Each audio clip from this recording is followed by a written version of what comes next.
Okay.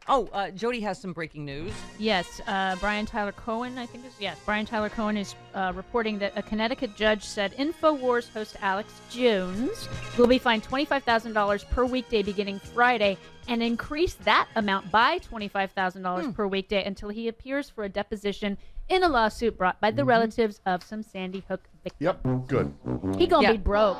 Yeah, he offered to pay $120,000 per plaintiff to resolve a lawsuit with the relatives of Sandy Hook shooting victims who said he defamed them by asserting the massacre never happened, so they got death threats and awfulness for years. A Connecticut judge found him liable for the damages in November. The trial's planned to determine how much he should pay the families. Boy, they rejected that pretty quick, as they should have. Yes. That was... he's just... disgusking. He's gross. Yes, I mean, he's gross. I can't even... I know there's a lot of awful things in the world, but I can't really imagine much worse than having your, 5-year-old shot to death in the face at close range with a... I don't know what exactly could be more traumatic in the world than losing your 5-year-old, and then to be subjected to years of death threats and stalking, and it's just... just when you think there's no more awful in the Republican Party, then there's another layer of awful that one of them does. I can't get my mind around it, and I'm really...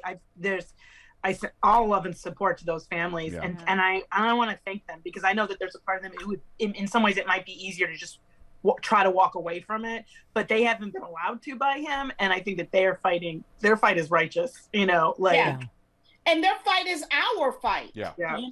He has, again, we have all been assaulted by Alex Jones, and I appreciate them sticking in, and because, as Angela just said, they could have walked away, changed their names, what have you, but thank you.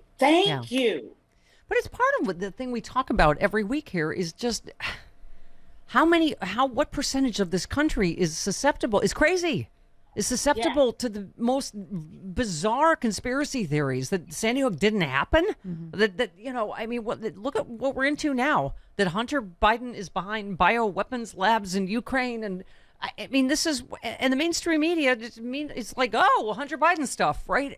You're like, this is part of Russian disinformation again. It's part of Donald Trump asking in the middle of a genocide for this dirt from the genocidal dictator, right?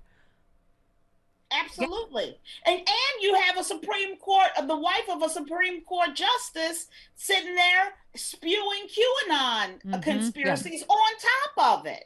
Yeah. It's in every layer of our society.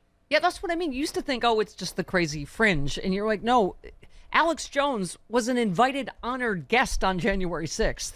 The wife of a sitting Supreme Court justice was deeply involved in this. Something that might have ended up before her husband, the overthrowing of the United States government. You're right, if you read those texts, Francis, oh my God, crazy town. Crazy